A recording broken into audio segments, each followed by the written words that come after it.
You know that feeling you get when you're going about your thing, doing whatever it is, thinking, walking, in a conversation, playing something, it doesn't matter.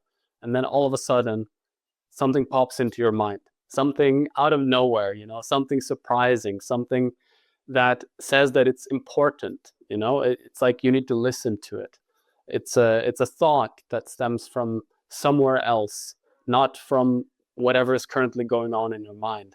And it says, I'm important, do this thing or say this thing or think about this thing or make that decision, right? This is kind of the magic of what I like to call intuition. I know intuition is a term that can be used in many different ways, and I think the interpretation of what intuition is also very different.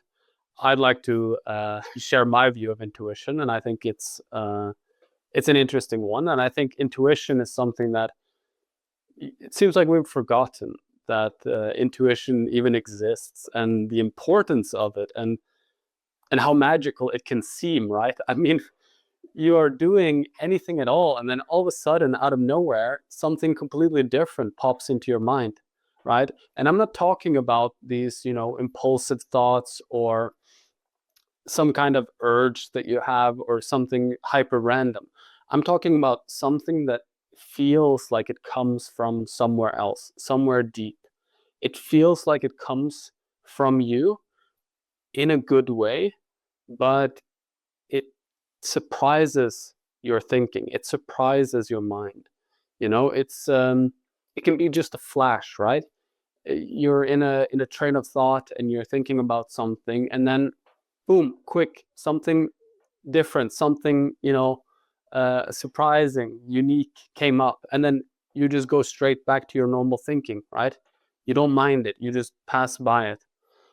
I feel like this is the most normal way of having intuitive thoughts, is that they appear, but you disregard them and you keep going with whatever you're currently thinking about or currently doing, whatever. Or, you're in a conversation with someone, and something pops into your mind that is kind of out of nowhere. It seems good, but you don't mind it. And so you probably forget about it and you move on to continuing the conversation, right? Intuition is like magic, I feel. It it feels like a good that comes from deep within that you cannot explain in any way. So, right, what is the difference between a thought that you have, which is kind of surprising, it comes from the side, whatever, and something that you can call intuition, right? It feels like intuition is neutral in a sense, and it is from a place that you cannot think about in the moment. You cannot rationalize how that thing occurred to you, You cannot extrapolate from your current thoughts how that thing came to be.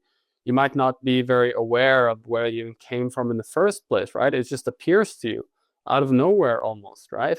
Although it's not out of nowhere. That's the important thing here. But it really does seem quite magical in a way, and quite valuable in that sense, right? Quite weighty, I would say. It's something deep, something innate in you. It's a human trait, call it that. It's a characteristic. It's a feature that we have. It's a power that we have, right? It's something that you can use. And I think historically, it's something that has been listened to very actively. Intuition is treated as this, part of human nature that you should listen to. If you're a spiritual person, it's natural to think that intuitive thoughts occur from, the spirit realm or from God or some other higher forces, right? Because they seem to come from a good place. They seem to come from a natural place, from a deep place within you. And they don't seem intent on, hurting you in any way. So why wouldn't they be from a higher force or a higher power, or simply be from deep within yourself, from deep, deep, deep within your identity, your archetype, your character, who you are, right? But why would you never listen to that, right? Why would you not listen to that? Why would you not praise your intuition and make it a a big thing about your personality, right? Make it something that you always listen to. Make it something strong, something powerful, something you appreciate. I feel like that is something that has been taken out of, let's say, current culture, especially again in the West, right? It's not really something that is talked about. You're not really taught about it as a child, right? You're not taught that you have intuition and it can guide you in certain ways, and it can be a good tool to use if you want to understand where to go or how to make a decision. And I think people talk about gut feelings, right? And you should go with your gut and these things. I don't like the term going with your gut because to me, the gut signifies a different type of, let's say, natural, uh, um, natural impulse. The gut is more about the biological impulses that you have, at least to me. The way I see it is that you can talk about instincts or impulses, however you want to define them, and you can talk about intuition. And if you're having a conversation on it, it's really difficult to separate the two, right? It becomes difficult because you think, well, what is an instinct and what is intuition? And the way I see it, instincts are much more biological in nature. An instinct can be something connected to your biological urges, right? You can be hungry, or you can have an urge to move or to do something physical, right? Um, and they, in the way I see it, stem from deeper within your body, not deeper in the higher sense, but deeper as in, from your gut and from your arms and legs and your physical body. While intuition is something I view as stemming from the mind, from the subconscious. It stems purely from the, however you want to define the materia of your mind, right? Of the conscious and subconscious. And so they stem from two different places. This biological urge to eat, it's not an intuition, right? If the thought of food pops into your head in the middle of another train of thought, then that's not intuition telling you that you need to eat, right? You can clearly feel the difference between those two things, right? And so this is where it becomes difficult to explain why, to me, I would separate them between coming from the body and from the mind. You kind of have to feel it. But I do believe that everyone has felt it. And if you're listening, then you've felt it as well, right? You can feel the difference between what is deemed to be an intuitive thought that pops into your mind versus something that is more of an instinct, more of something that wants to drive you to act in a certain way based on mostly biological impulses, right? And it makes sense that we have these. I mean, there is an interesting correlation between what you can deem to be intuition and what you can deem to be instinct. So you would think that instincts, for the most part, come from survival, right?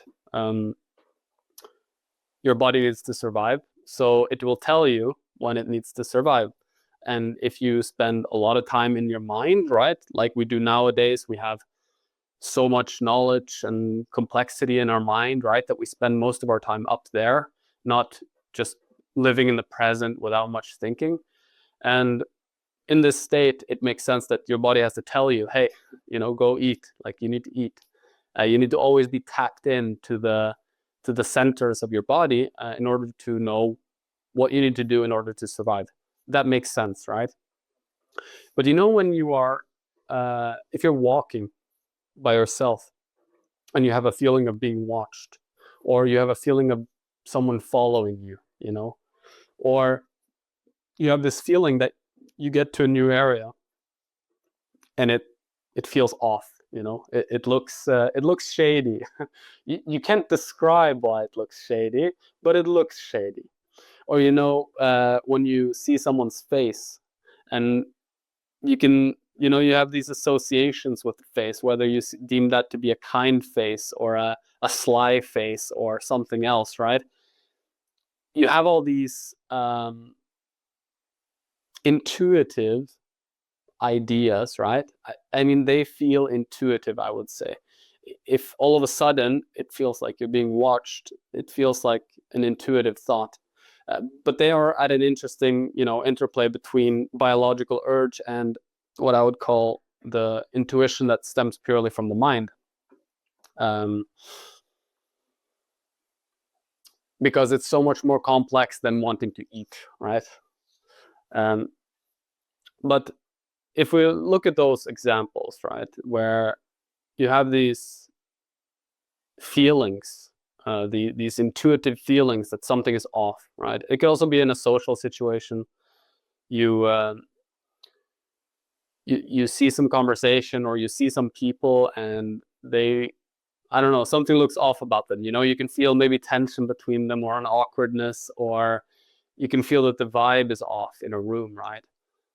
These are kind of instinctive feelings, understandings that you have, but you can't explain why you feel that way, right? I mean, you can try to find various details that you can point to, but you can't really explain why you feel this way about the things that are going on around you. It's more like the holistic picture is telling you that this is the case. But then you look at the holistic picture and try to find all the specific details, and it makes it very difficult. And then you might start to think, well, actually, if you see an area that looks off, you might be like, well, actually, that building looks okay. And oh, that building looks fine. And if I look at the pavement, it's not that bad. And if I look at the windows, I don't see any shady characters. It's like you look at the specifics and you judge them independently, and all of a sudden, everything seems fine. But you got this feeling, this holistic feeling, right? From the whole area, kind of treated as one image, right? Rather than just looking at its parts. And so it's really fascinating to try to understand what this is, right? I mean, I think we ought to try to understand what it is. And crucially, I think we ought to train this sense in ourselves to embrace it, to listen to it, and to understand it in a way that we can actually use it as a tool. Because let's be honest, it is very powerful. The fact that you can look at a situation and you get like a flash signal of the current state of the situation without that being something you have to think about, without that being something you have to consider or rationalize, or look at various things and weigh them up against each other. It's like flash, you understand, right? And so if you can train that ability, I feel it would also give you an unprecedented, let's say, capability to, let's say, understand the world or understand the things around you. And then there's another side of intuition, which is the intuition that pops into your head about something you should do, something you should think about, something you should act on. If you're trying to make a decision and you're struggling with making the decision, then intuition might tell you the right thing to do. Now, I feel like nowadays, if you're trying to weigh a difficult decision and people tell you, yeah, just go with your intuition, right? I still feel like people don't do that. I still feel like people are not willing to take that step. It seems that the let's say, inner demand to rationalize and justify everything that is being done is still too strong within most individuals for them to actually listen to the intuition.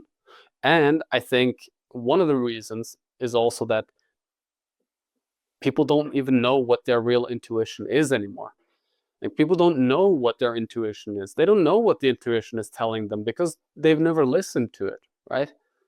It's there, it's in them, but they don't know if they try to listen to their intuition, if it's just some other thought of theirs, some other justification of theirs, making their own argument for what matters, right? Or maybe people aren't aware enough of their own way of thinking and rationalizing, that even if they told themselves, hey, I'm gonna listen to my intuition, it's actually just another form of rationalization. Like, it's one of the arguments, maybe one of the stronger, let's say, sub-identities within yourself, pushing its argument very strongly. And then you're like, oh yeah, that's my intuition telling me that. But really, you're tricking yourself because there's an underlying rationalization that is being done. And so, well, this is getting complex, right? It gets psychologically complex to try to understand what exactly is your own intuition. Where does it come from, and what? How can I listen to it, right? How can I right now sit down and listen to my intuition? What does it tell me? If I have a decision to make, how do I know where to listen?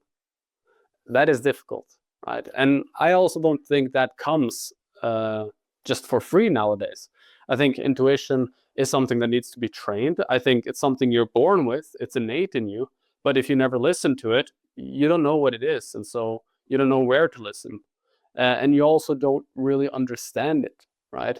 So you don't understand the way it signals you, the way it functions inside of your mind, because it doesn't function the same way as your regular thoughts. Your regular thoughts are, I I have to presume, mostly rationalizing thoughts, right?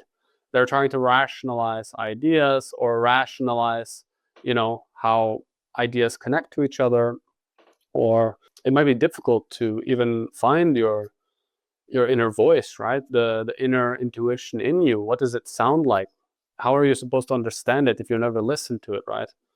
You don't know the type of signals it sends you. You don't know the type of thought that really is, if you even want to call it a thought, right? Maybe that's wrong. You can't call it an intuitive thought, because then you start associating thought with the way you rationalize things normally. And so, really, it should be more like an intuitive signal, right? That's what it is. It's an intuitive signal in your mind. It's not a thought, because it works differently, it operates differently. Its shape and form inside of your mind is different. Its nature is different. And so you can't put it side by side with a thought, because then you start confusing things. And then you might start, you know, as we mentioned earlier, if you're tricking yourself because there is some other rationalization that is kind of telling you, hey, I'm intuition, please listen to me, right? But actually, the form is a rationalized one. Then you can start, confusing what is actual intuition for what is just another rationalizing thought, right? So it's important then, right, to try to listen to intuition and try to understand it. And the question then becomes, how do we start to understand it, right? Because it's difficult. It's difficult. So I want to try to explain how I view intuition, because I think there is like a separation between people who think intuition is like, you know, I don't know, spiritual magic, and because I don't believe in that, it's all meaningless or nothing, right? I feel like that's the modern thought, at least the kind of accepted, approved thought in Western ideology, right? In Western culture, is that it's not real, because nothing that is immaterial, nothing that is not measurable is real, right? The same way materialism dominates every other element of culture, the same thing kind of naturally occurs for intuition, right? You can't prove intuition, you can't explain it or really like find anything to measure its existence, and so it's not real, right? The only approved way of thinking is a way that is rationalized, is a way that is material and measurable, right? That's the dominating worldview, and so kind of by default, intuition is not acceptable within that view. There are still, of course, people who believe in intuition and understand it and listen to it, and I think everyone knows that it exists. So, like, you can't deny its existence, because people commonly refer to it as a way to make a difficult decision that you can't decide on, right? Listen to your gut again, even though we don't want to use the gut metaphor, but it's still something that is said, right? Something that is treated as a way to go about making a decision. But so I think we need to understand it, right? I think we need to really just bring it back into our consciousness as a thing that exists, and strengthen its, let's say, value and worth within our own self, within our own being, because it can be used in a very powerful way. And whether you're spiritual or not spiritual, there are good reasons to believe that by listening to your intuition, you are taking the right path in life. You know, if it comes to a difficult decision, even a big decision, maybe listening to your intuition is the right thing to do. Whether you believe it's right because some higher force is guiding you, or even because it is what your deepest inner subconscious wants to do, right? From the non spiritual belief, that might still be sufficient as a way to say that, yeah, it's the thing you should do. It is the path to take. It is the right path for you at your current state. And so, with that in mind, right? Why would you not use it? Why would you not train it? Why would you not praise it? I'm not saying you need to live your life intuitively, but who knows? Maybe that will lead you to a beautiful path. A valuable life, a purposeful life, even. Who knows? And I do feel that every time you listen to your intuition, there is something satisfying about doing that. It feels right to do it. At least to me, it feels like if I don't listen to the intuition, then I'm trying to cheat the real answer by rationalizing on top of it, rationalizing myself out of listening to the intuition. Um, and so it feels like you're cheating what you really want or what your body or self is really telling you to do, right?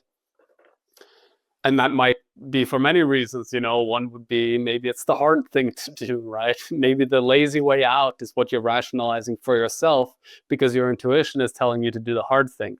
There's plenty other ways you can do that, of course, but just as an example for why, for this feeling, right? If you don't listen to it versus if you listen to it, listening to it feels right. Even if it's hard or even if it seems stupid, it still seems right to listen to intuitive thoughts, intuitive signals, right? And so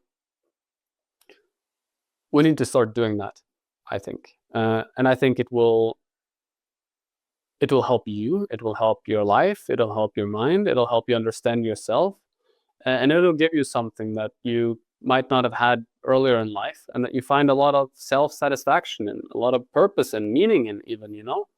So when we try to understand intuition, this is where it gets difficult, right? Because ultimately, in my view, it is trying to rationalize something that is not rationalizable. So I am trying to explain or model the way I view intuition, but in the end, right, you might intuitively feel that there's something different inside of you. But I think still it will suffice for a good guide, and I think it'll give you a good view for how to. It's like it's difficult to embrace a thing in your life if you don't understand it, or if you don't really have a good picture of it. And so by giving you a good picture of it, I think it'll be easier for you to grab onto it, to take action. Now that you have a way to view it, you can actually listen to it, right? Or you can actually try to see it inside of yourself. And then from that, understand it, embrace it, listen to it, train it, and then bring it into your life with you. And so the way I see it is that you have what I would call this subconscious ether of signals, let's say, right? And whether you are spiritual or not spiritual does not matter. Either way, you have this subconscious ether of signals. You can believe they're biological signals. You can believe they are purely spirit or higher forces. You can believe they are a combination. That does not change the fact that there is a subconscious ether inside of you where your rational mind cannot tap in. Your rational mind cannot reach into this ether inside of it. You cannot go in there. It's out of bounds, it's an off-bound area. You cannot go there. Your rational mind does not live in the same world as this subconscious ether, because it cannot go there. And why it can't go there, who knows, right?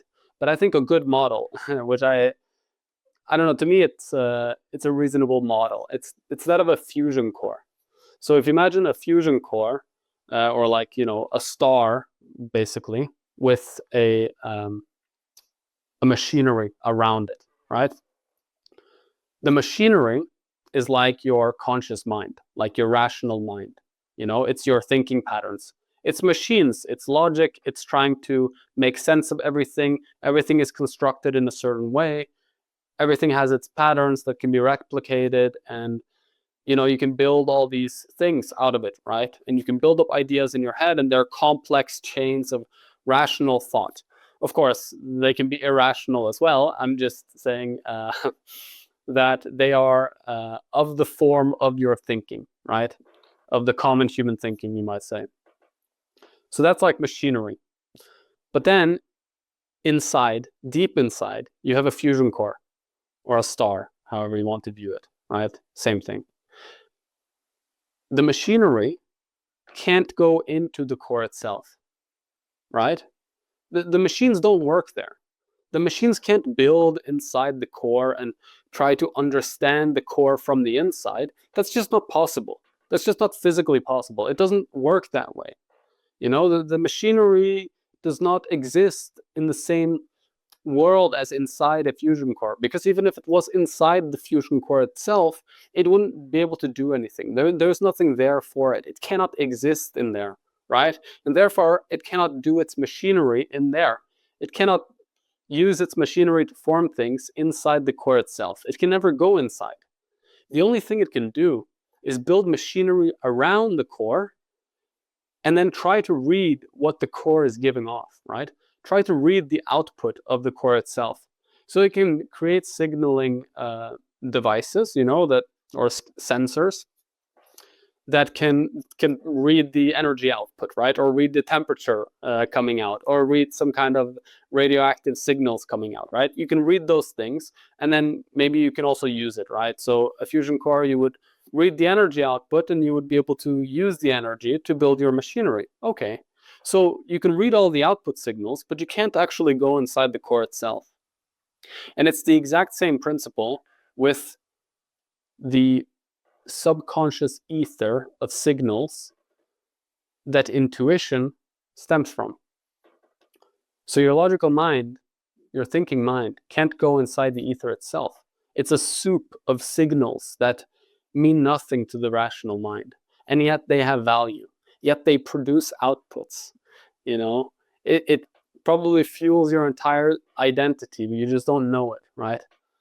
For all you know, your entire conscious identity is built on top of a gigantic core of unreasonable, illogical, you cannot ever make sense of it substance that actually builds up the core essence of yourself. Now, if you're a spiritual person, you might, be perfectly fine with that image, because you could say that your spirit, right, is that core underneath all the conscious identity, all the identity that you're aware of. But if you are not, well, it still exists, right? However, whatever form you want to imagine it in, it still exists, and it still produces outputs. And crucially, it produces outputs such as intuition, right?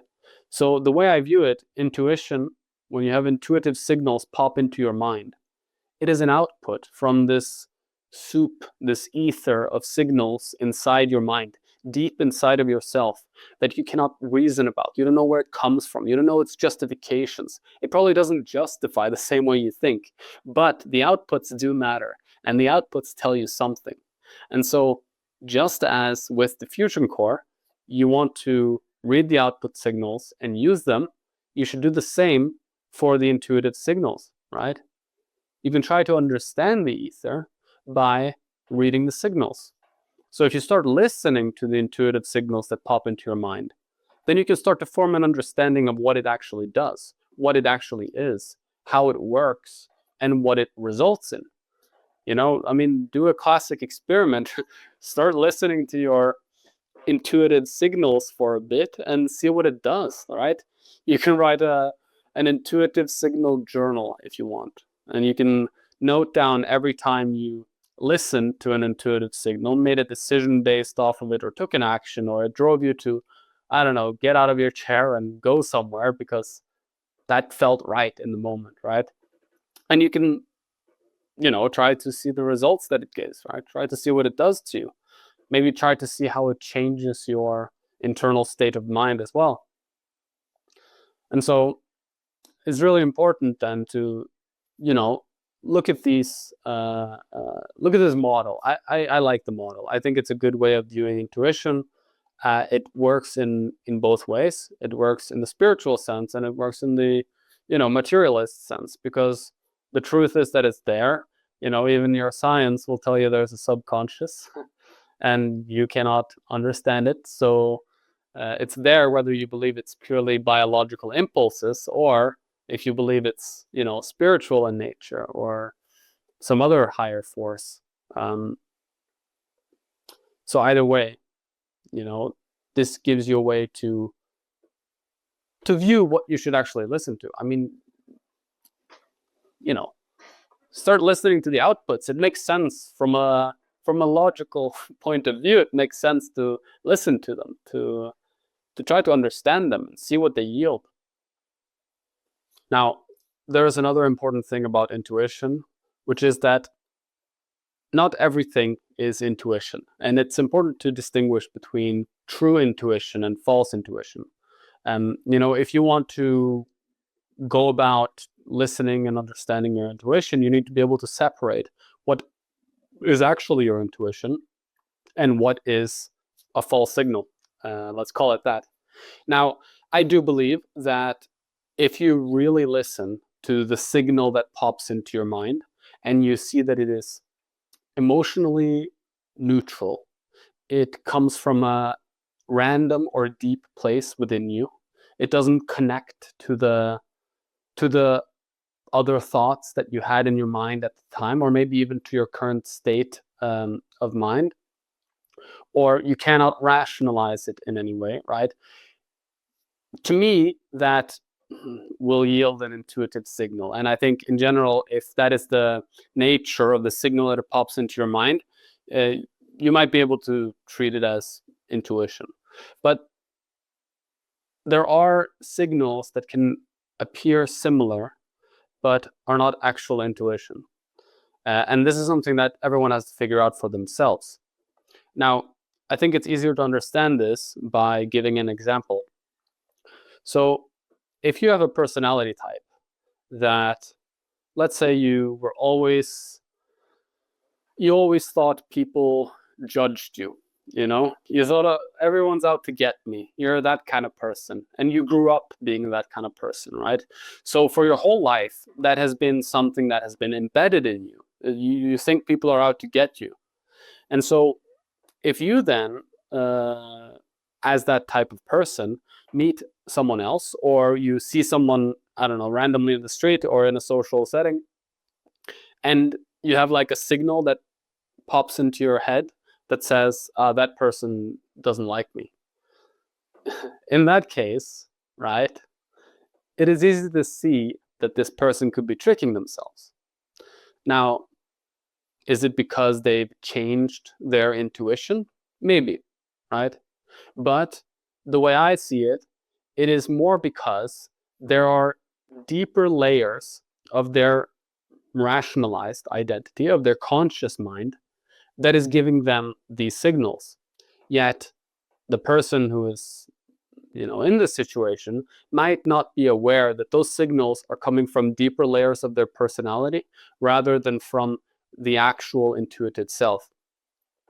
And that is an important distinction that really needs to be understood for yourself as well, because if we think of the fusion core, right, over time, throughout the years, you develop your identity, and you have all these experiences, and you go through phases and thoughts and ideas, and everything kind of builds on top of each other. And of course, it's more complex than that, but in the end, if you're an adult, you have certain elements of your identity that are really deep within yourself. They're really baked into you. And they can be baked into you because, that you were taught them through school and your environment, or by your parents, or through your own experience. And you also have, deep elements of yourself, right, that are born into you based on your biological nature, your archetype, your character type. Um, and so these are elements that, you can argue they are part of your identity permanently, but I would argue that they aren't necessarily permanent parts of your identity. Of course, archetypes and, deep personality types that exist biologically, essentially before you're born, those are a fact, right? Or like people have different psychological leanings, right, that are biologically bred into you. And so in this case, you are your own person, right? You are unique. Not everyone is a blank slate like this that can be changed to whatever.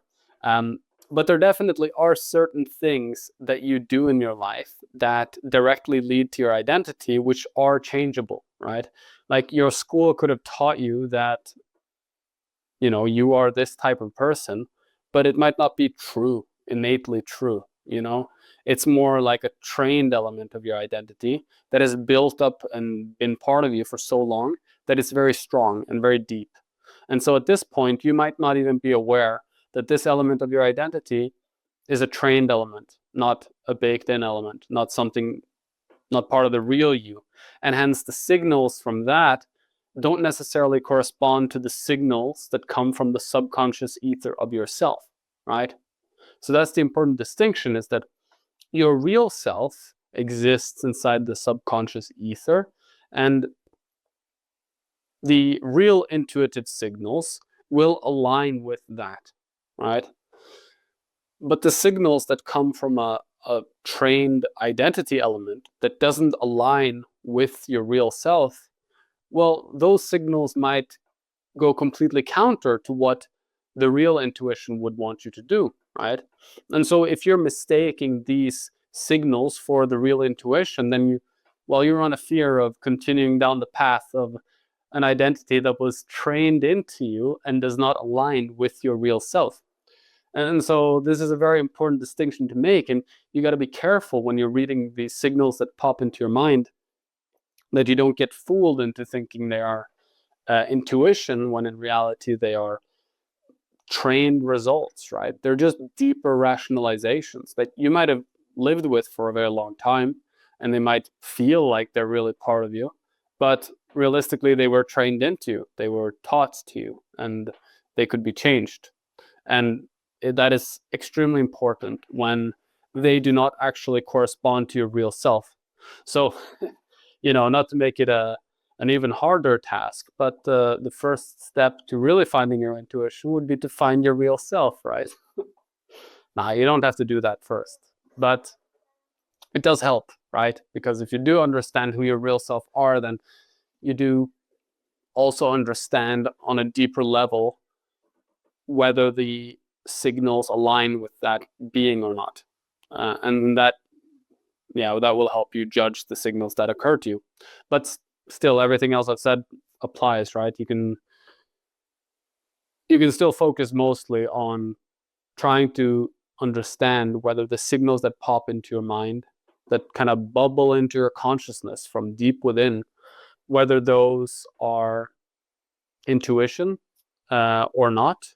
You can try to judge, based on the elements discussed earlier, to which degree it's real intuition, and then listen to it, understand it. Even if you don't make the decision, you can at least make a note of it, write it down. Maybe when you make a decision based on your rationalizations, you can note down what the intuition told you at the time, right? And you can look later to see if it would have made a difference, or what the difference would have been. And so realistically, you have to start listening to the intuition. You have to start understanding it. You have to start trying to really embrace what those signals can tell you and the power that they do hold. Uh, and I'm a firm believer that the intuitive signals align you on a better path. That doesn't mean you always listen to them. It doesn't mean that you live by only intuitive signals and you stop rationalizing because that's bad. No, that's not what I mean. But I think we live in such an over-rationalized world that most likely you're over-rationalizing everything as well, because you're born in this environment and you're raised in this way, and all the things around you are kind of built in this way. And I think it's much more about finding a balance between the rational and the intuitive. And when the intuitive is completely silent, well then, go wild, try to find it, try to embrace it, because it can be difficult to even find it, let alone try to find a balance in your being, in the way you live life, between a combination of intuitive and rational ways. So yeah, really try to find it, try to understand it and listen to it and embrace it and see what it leads to. So intuition is really a fascinating element of human nature. It's something that we can't explain easily. I've tried to explain some, of the understandings regarding intuition, and I hope they can really guide and help, because I do think that it really needs to be embraced. I think if you want to live a more meaningful life, a more purposeful life, a more guided life, then you should really try to listen to your intuition. You should try to embrace it. You should try to understand it. Why would you not? It seems to be such a powerful tool at your disposal. It'll lead to a deeper and more profound understanding of yourself, because it is innately baked into the deep elements of yourself. So just by trying to embrace it, you're in essence trying to understand yourself in a better way. Now, it might feel ridiculous, or it might feel random, or it might even feel like wrong to go against your rationalizations, but in the end, it should lead you to a better place. And there is something difficult, right, about detaching from everything being under control through your rationalizations, right? It's like going into open water, trying to swim. You don't have control in the same way anymore. But I do feel that we've strayed too far with the rationalizations, and we are like these control freaks in our head, not willing to let go for a single second. And let's be honest, I think everyone wants some magic in their lives, right? And there is magic to be felt. And I do think that intuitive signals are a type of magic, right? It is something that gives you this this feeling of not having to think your way all the way there all the time, right? Not having to always weigh up all the arguments and make the rational conclusion. Like, just something pops into you and that's what you take, that's what you listen to. I mean, there's something really magical, might be too magical of a word, but there's something fantastical about that. There's something spiritual or like deep with that, that really feels great, feels exciting, it feels interesting. um, and I do think it'll lead to a more balanced way of being the self, and of understanding yourself and of leading life. And I do believe if you try to listen to it, understand it, embrace it, train it, right, then you can probably guide yourself on a better path in life. So I mean, why would you not, right? So please go listen to it, go train it, go embrace it, and I'm sure it will lead to better results.